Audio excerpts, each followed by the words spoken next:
Bonjour mes fans, c'est Linda Cotte, votre actrice. Je vous demande tous d'aller vous abonner chez Gaëtan TV. Tous ensemble, on a Gaëtan TV. C'est pour nous, notre divertissement, notre bien-être, du rire, de l'information et divers. Gaëtan TV. Abonnez-vous massivement sur Gaëtan TV. Gaëtan TV est la chaîne et donc vraiment, abonnez-vous, vous ne serez pas déçus. Bonjour, je suis Gaëtan TV News. Je suis Jenny Bakonga Backlove. Tout ça précisément na Tchangu. Toye awa pour na dégâts munene o salami awa. Et longo na bino ba ino so bozolanda bino to kende to découvrir nini e salami awa bino moko bomona na miss na bino. Nazanga moko te nazana équipe technique na mobimba o ba soutenir nga batika nga ite là je vois mon réalisateur privé personnel Zorin Malongi na moni lisusu Cheribek Kwete. Donc et longo na bino to la sabino et lo nini leki awa sur le terrain.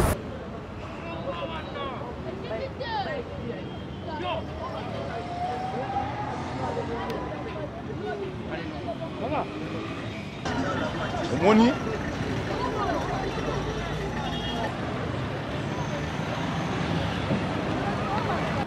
au fait de l'Europe, c'est le Pamba ou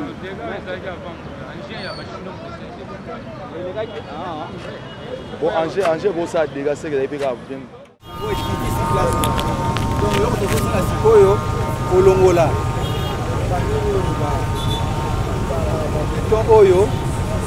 Kolongola yango siko na libulu wana tongole biloko société za wana to tie siko yo ba matériaux to compacter comme bien et puis la sima nango tizongisi goudron po nzela ezala ndenge ezalaki donc tout le bon pont ebukani hein o ezali po yango wana kati de wana ba c'est pas étude na bino kusaki on est avec les lignes posées Maï, ils allaient ennemis monnaie en zéla. Donc ceux qui battent pas aux autres ont na désordre, ouais aïe atongi na quoi ouais atongi bakawa. C'est ça là qu'on a problème dans Babylone se taniser. Donc il faut moi discipline pèse ça là qu'on a côté voilà. Ceux qui montent au vendre le cola ah normalement mutako tonga Babylone pembeni awa. Ceux qui yo tongi bon. Là c'est le mabelé quel maboyé et bandi kolia ma poser la situation. En tant que numéro 1 office de route, ils apprennent la faute à ils apprennent la Italie il y a 2 ans, donc donc ils ont une situation mais moi discipline pèse à la bonne urbanisation. Pour l'urbanisation, les alliés maîtriser pour que place comme yo tali la biso likambo mama tali la biso likambo yango makambo na besoin pour les ezala moi clair va discipline et pour la bataille donc pour que babiloka boye la biso ba travaux bon to ça la ici pour ce mot to aussi. Merci pour la parole. Ezara mitukawa 30 tonnes ba chinois ezara charge na mabele. Et matin, place soignée, un piéton. Et matin, ça fait au moins 1 ou 2 semaines. Matin, et que les places sont bouclées dans moins mais et l'autre déploré quand ils ont l'autorité n'a pas constaté il y a place soignée. C'est là qu'il y a le mboulé bêta, mboulé comme tout comme un dégât automoni au lélo. Les automoni pont et boucani pont un manji et boucani oh. Quelque chose déjà constant avant, soit c'est constant avant, pont mais les autres communes, les autres monde pont et boucan tout le monde les longs de belé. Mais soit mais quelque anticiper ma cambo, tu as tout comme la situation tu as dans les lotés. Donc eza la mboula te mute causer ma cambo nyonso. Mboula eza fait moko esima. Hein? Donc pont déjà comme un problème mutu quand des bouca qui ont déjà. Sikoyo mutuka on les reste déjà problème on est comme qui a mutuka mai il est mbula les ne bébé silelo mais tu que le va dire que ça ka mbula tie et bébé qui déjà mutuka mo mataki wana c'est ça constat ba bongi c'est ba quitter tu que peut ça va dire que raison za mbula et bébé qui déjà na mutuka o eleka qui a 30 tonnes wana Depuis mutuka na munene grand ton oyaki buki sika osali combien de temps? Ça va 2 semaines. 2 semaines. OK, merci beaucoup. Merci beaucoup. Bonjour, comment on a El Mantsuka? Nazali habité à Matete. Mais par rapport à Nzela événement Oyo et Salami Lelo, en tout cas c'est incroyable. Impossible aussi. Maï tellement est débordé trop et Bouki pont où ils ont relié Tchangu na Moamba. Donc on a likambo mbala banda RDC Botama. Nzela ezalaka mon côté. Basale la biso nzela moko kolonga centre ville ti aéroport Andundu aéroport Anjili ti eke même na Bandundu ezalaka te. Na ba région mususu to ko mo aso ke Kisangani pono ko aéroport banzela ezebele. Pour se retrouver dans centre ville banzela ezebele. Mais na habité capitale o ya biso soki bandoki ba vandela ngo bazalaka wapi ba l'exception na bandoki ya Congo. Surtout na kata capitale awa. Pona nini? Ba promettre biso 6 jours. Ba yeba Congo ke non. Ngana zali mwana masese na lobby ke ba koselaka mukolo makambu te 6 jours bango ba lobby to mona ngo pesa lama ba koselaka mukolo makambu te to banda ko compter lelo mukolo liboso tina 6e jour misale sama to zana poza ba fungolela biso 2e nzela soit ekende bord ya fleuve ti va même koleka même maluku soit ba zuli biso kota ba Congo e fungolela biso ti même koleka aéroport poza na biso za yango wana. Peuple souffre d'abord, d'accord, tous on souffrir. Mais bonheur n'a biso ko ya quand peuple d'abord na souffrance. Tous on comprendre parce que tous on souba na mikete. Peuple souffre d'abord, d'accord. Mais bonheur ya peuple ko ya mukolonini. Tala malheur ya peuple yango ezoko bandana na banzela. Si na ba santé. O yanga na ngalo baka yango. Bon mama toye awa, toye kotala po toza na souci ya mboka na biso. Biso toza bana ya Tchangu. O biso to mesana ko vanda na Tchangu, mboka na biso nde Tchangu. Village na biso komo nango Tchangu. Sikoyo nzela na biso ya Tchangu ebebi. Nzela na biso ebebi parce que mbula ebetaki na butu ekwe ici pont. Mais attaque mbula ebeti te pont ezaki da ko liama na CC. Ba o basala ki nzela o na liboso basala ki yango malamu te.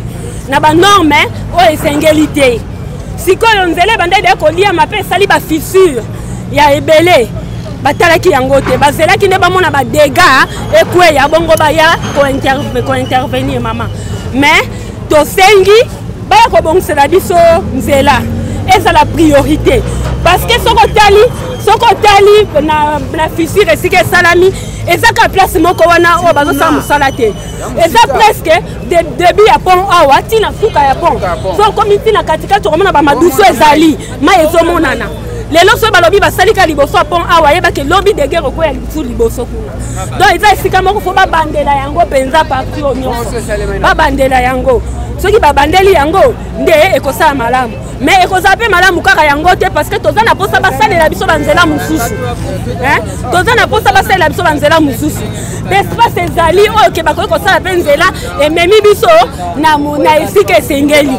So okoti na nzela ya njili awa bakoki kosala nzela awa ekei riflare ebimiti campus parce que so okomi na campus okomona eza na route moko basali sika babanda de kobwaka mabele route wana eyeti kote ya riflare na Kisenso etikali kaka ikata po ebima njili awa bakoki kosala yango basilisi yango mituka ekei campus bakoki mpe kosala nzela mosusu eza na Petro Congo awa so oke na rai wana nzela moko ezalaka wana eketi centre ville bakoki kosala nzela wana oleke batu ya Petro Congo babimaka ti boulevard boy bakoki kobima mbala moko bo bakei ya une route aussi bakoki kosala pe wana eketi aéroport ekenda ti aéroport mbongo ezangi te na mboka na biso mbongo ezangi te mbongo ezali mais c'est seulement manque de volonté parce que soki volonté wana ezalaka na bakonzi na biso mboka balalaka na susi wana mbele mboka oyo Congo oyo tozala banzela ebele tala bambouteillage par-ci par-là. Ok, Congo est en bas que na bambouteillage boyete. Toza na ba espace ebele bakosa banzela mama. Mais to éviter ceux qui bakanisaka nini. Et là biso to sengi priorité. Priorité le quoi toza na nzela moko awa. Basale la biso. 6 jours wana ba lobby. Toto compter déjà partir dans les 6 jours. Parce que biso batachangu moi to kenisa la izate. Avec ba demi terrain ba chauffeur to éviter na tongo to bandole kandenge ni. Tornyo kwa maka déjà. Yango wana to sengi na bango basala biso route oyo tangu route ezo fila ba entame ba route mususu esika to lakisi bango soki bango bayebi te biso tolakisi bango déjà ke baroute ezalaka déjà basalela biso eloko tosengi bango kolia te tomesana na mpasi na biso na Congo mais tosengi nde banzela kaka ebonga mpo biso bacongolais tomesana kokende koluka di matin au soir totambola na biso na ndenge esengeli na mpasi na biso babongisela biso nzela tomoni gouverneur de la ville aye awa tomoni commandant Kasongo aye awa espérons que koya na bango bayeli biso solution baye te po tomona bango na bilongi biso bakinois mais baye po basangisa mpasi na biso po eza neti tokomela na matanga wana bomoni boye c'est parce que biso bacongolais tolalaki mbula banda kobeta soki ezalaki mbula te okazu ndenge mituka na biso elekaka puisque bato balekaka mbe toyoki na bibembe awa na ntango mbe toleli bibembe bato balingi bazinda deja na kati wana elingaki kozala tard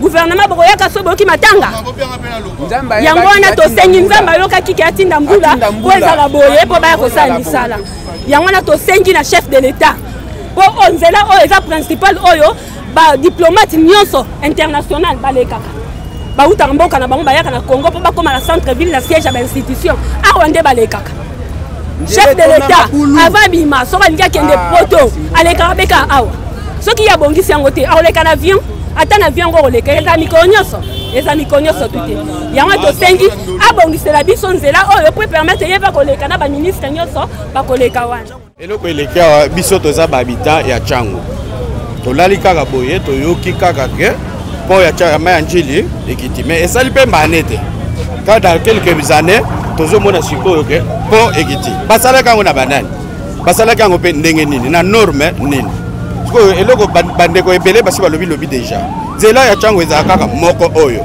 ntango ya kala tobanda okende tozomona bato bazolekela na train nzela train baboma sikoyo tala sikoyo bato nyonso babanda okende na train bango nyonso bazobima koto oyo embouteillage oyo toza nango na kati ya Tchango awa nzela oyo problème po tokoma misala tosalaka boye pasi sikoyo lelo pasi mosusu ebakisami ya nini yake mpo ekwei babandi sikoyo nde babandi sikoyo babongisela biso banzela eza ebele eza na façon ebele ya kosala banzela oyo kokende mpe peut-être ata batie makadame te me bafongoli nanu mpo baentretenir yango oyo mpe ezala epe dégage na ndenge nini so bafongoli nzela ya train est-ce que bato ya train baoya lisusu koto bazo deja mbala moko kuna bakeville tala bato nyonso wana ya Tchango tala monene ndenge ezalaka bazoya koto baenje ya minene norme oyo basalaki na pont est-ce que batalaki ke baenje ya minene kobanda olekawa elekaka toyokaka nyonso wana bamouvement ezobouge pont sikoyo soki bato bazalaka soki mbula ebetaka ndenge ebetaki ti na butu te tosengi na bakonzi basalela biso batalela biso makambo oyo bien yango nalinga nayebisa yango wana merci.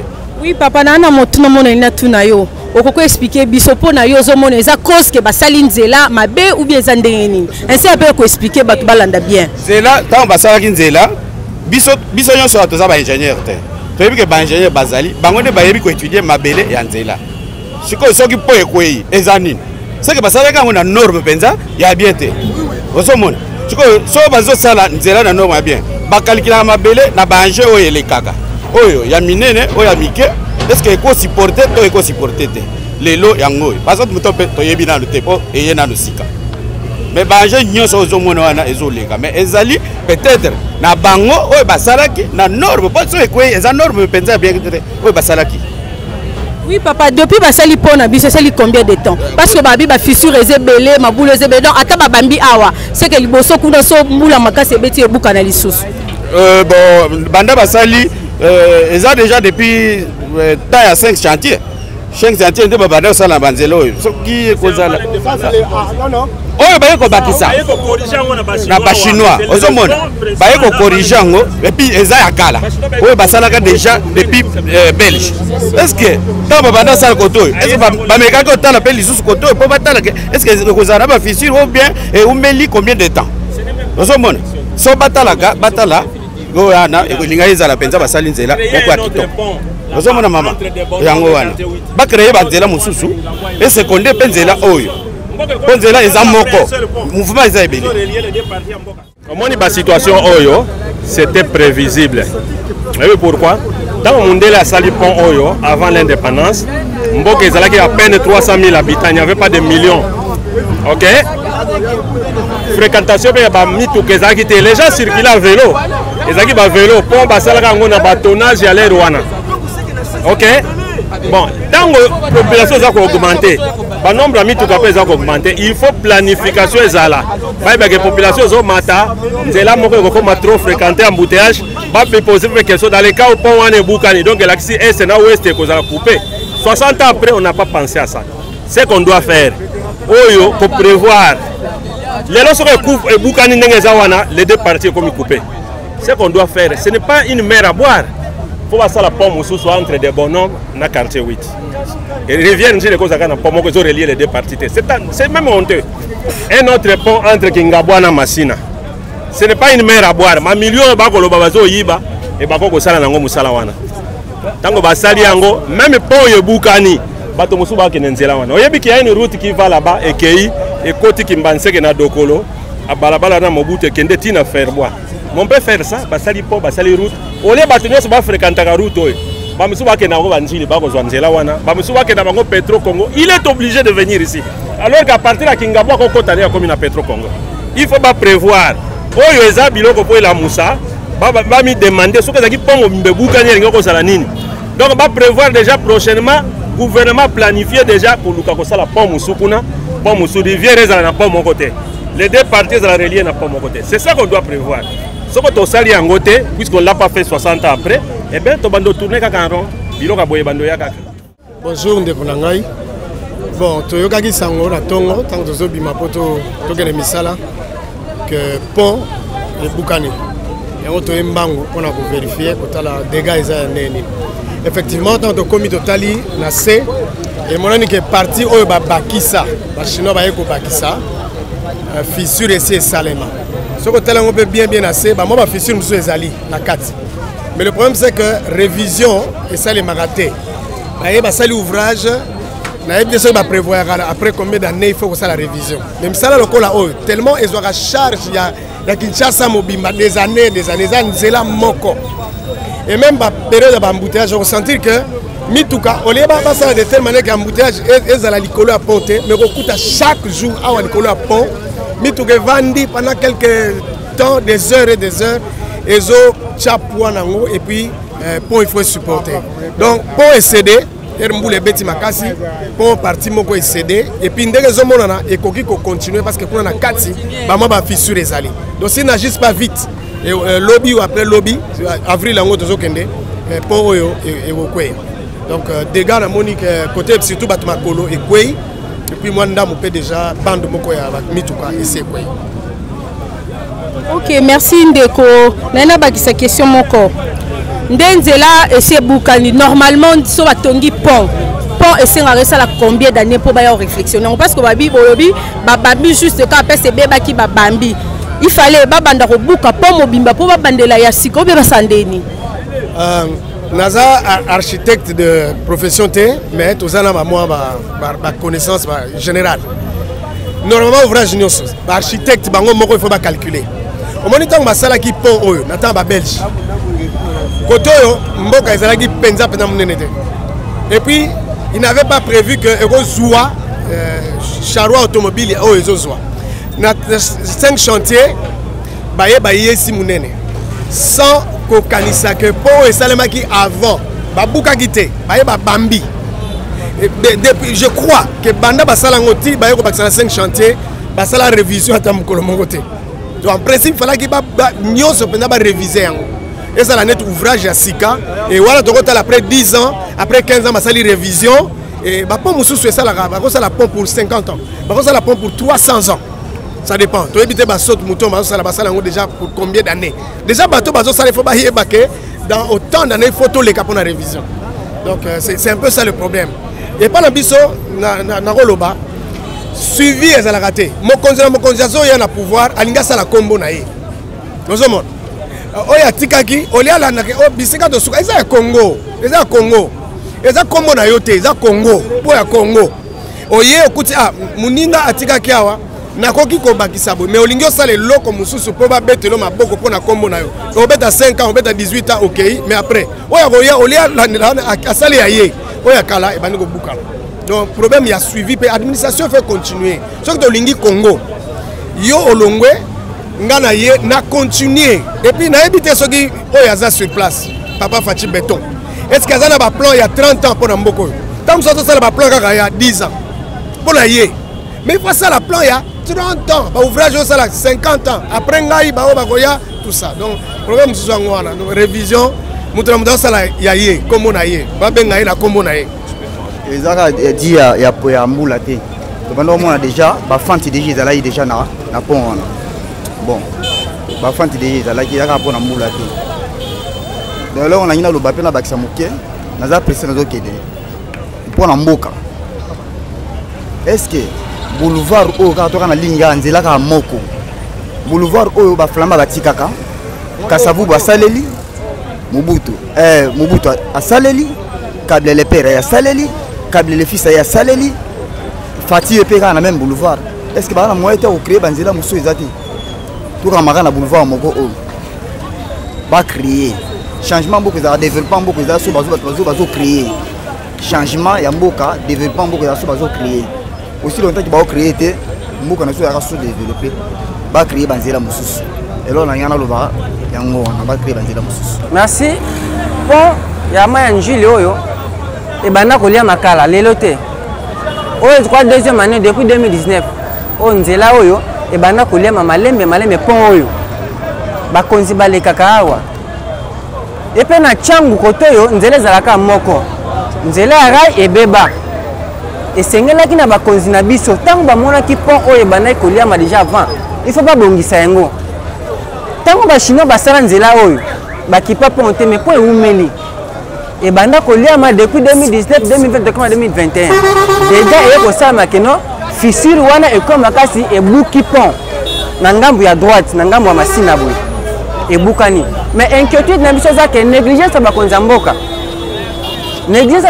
za makasi bakipaka te bango bayaka soki dégâts salami soki bayeke batu bakufi nde baye alors que l'état ko gérer moko za ko prévoir parce que nzela za kaka moko papa soka buka naka même chef de l'état nda kuna ntsela alinga kende te alinga ko nzela ko lekawa heureusement que mbula ngwe bandi pe na tongo na ba 5h ba 6h moins mbula bandi nzela ko bukana soka za ke na butu to linga tela mukana tonga des fois mitu kezaki likolapo po ekatani ko na mai batu bakufi voilà affaire sociale et donc affaire sociale na mboka zaka so batu bakufi dégâts salami nde baye mais ça je suis ya mabe ba konzi ya mboka fo balendelaka évolution ya mboka na ba plan nyonso office de route ezali OVD ezali mais nzela apparemment la chose à négliger pour eux ko relier changu mwamba donc que ville na cité boy tout ça ka nzela moko eza po eko comme en étape te pas ko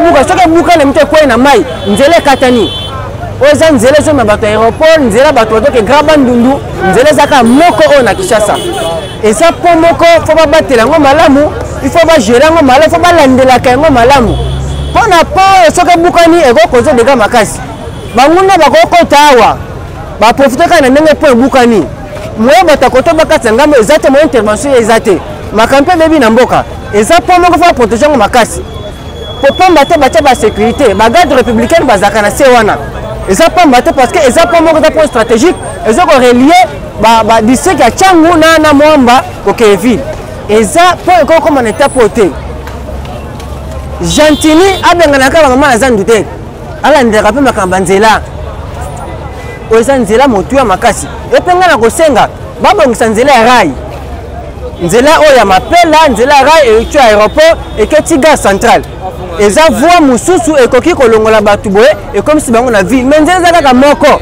na capitale embouteillage eleki makasi bakreye banzela mpe nzela kimbanseke kuna ti kota kobima na rifla kuna ezaka na nzela mosusu mpe ebimisa bato ti kobima matete kuna mais nzela eza kaka moko na kati ya mboka na kati ya capitale boye fo batela nzela makasi babongisa nzela ya rai bakreye nzela mosusu bakreye bavoie secondaire elongolaka bato na cité mema bango na ville nzela moko te soki po ekatanaka bato balinga batema ndenge nini bato balinga bakemisa na vie ndenge nini aéroport na biso nzela kaka yango moko donc bato balinga bavoyager te yango tosengi na bakonzi ya mboka balandela pongo bien baprotéger yango bien babongisa yango bien bafunga mpe bavoie mosusu nzela ezala kaka moko na kati ya mboka te eza bien te Gentini alandelaka makaba nzela ezaka nzela hotel choto ekamba nzela ezaka hotel nzela ya bongolo tozi pona biso banzela nyuso za kobeba babongisa banzela eloko na koexplike eza ya liboso eza nano kotala mbula lelo te eza ke so de moto batongela biso awa yango nde eza cause ya point oyo pourquoi na bibongo parce que pendant que bande kotonga so de mouton bambouteillage bande osama juste na pont otala bacamion le roi remorque et tellement na pont pendant plus ou moins 15 heures du temps.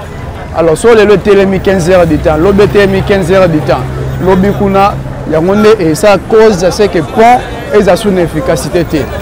Yami balé pezali to wana ba route secondaire té. Belge ton bazalaka awa batongela biso pont boulevard moko.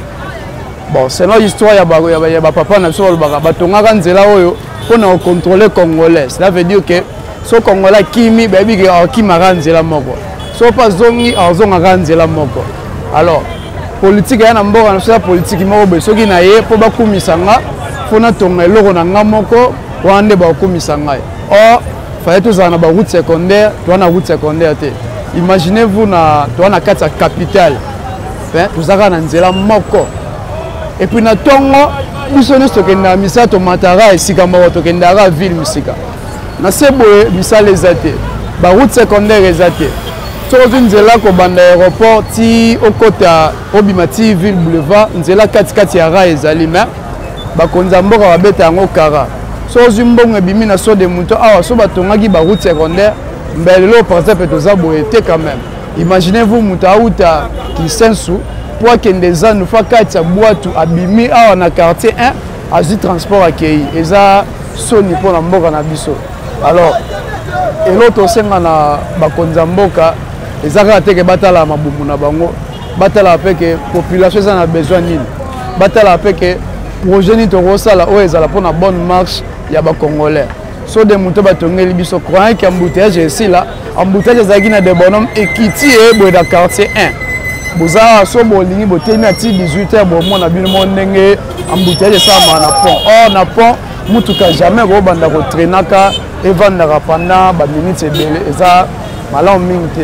Donc voilà cause so tokoloba yango wana eza ke so de moto nde ecréé ase ke pont oyo ezala na destruction po mituka ebele ezowumela likolo ya pont eza malamu mingi pena te. Donc baroute secondaire ezali so bamoni ke bakoka te batikela biso mo population tosala yango so okoti na njili na bakartier ya kati omona population ekongoli bambongo mpona kotia éclairage public na mbongo ya population oyo eza ke gouvernement kokini kosala yango te.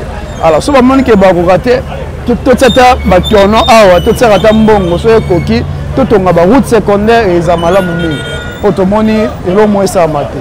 naloba su na ngambu ya gouverneur ya capitale na biso Gentini nakumisi te napesi exemple ya ndeko Zoé Kabila ake na Kalemi kuna abandi kotonga bisiko amona ke eza bien te azotonga pourquoi pas ye na capitale aza na baide ya kotonga ya kosala nini ye baide nezaka kotelaka bato ba jeune alimete bato basalaka ba jeune bana mike bakenda kosakama e omona mbongo asengi mpona kosala eloko yango mbongo ebele mpo nini nyonso wana awelela libumu na ye. Donc so bofilme bomona embouteillage eyebanda maleme tutokoma ba 17h embouteillage ezala na pont A. Pourquoi? Parce que so de mouton est créé ba dégâts. Naye lelo ko ebisa bino bo s'abonner massivement na chaîne Obozala jamais déçu boza ba surprise ya kitoko bokoza ba émission ya kitoko ya ba star na bino ya ba joueur na bino ya ba politicien na bino bagag ya bo s'abonner cloche moi marana koyana s'abonner aimer partager vous ne serez jamais déçu. Tokomi presque na suka ya émission na biso bino mombo wuti kolanda ndenge ba imboka ba lobby population vraiment epesi et lobby nyonso epesi oyo nini baza yango posa gouvernement asalela bango via ndenge oyo utosalema pont oyo ebukani. Heureusement nzambe aza bolingo ya pas eu de mort bo soki ezalaki ke bato bakufaki ou soit pont oyo ekabwani en deux parties donc bato côté batikali na côté na mwa bato côté batikali pe na place na bango ça fait très mal. Gouvernement mekampe kosalela kolandela biso likambo oyo président de la république to kobeta mbela epai na yo gouverneur de la ville mekampe kolandela nzela oyo niveau ebukani donc il n'y a pas moyen. Un an, nous avons déjà un embouteillage, il y a libella. Il y a libella, si la route est là, il y a des moutons. Et ça a un embouteillage. Les lèvres sous pont et le boukana. Allez-y comprendre. Bon, souka wapi.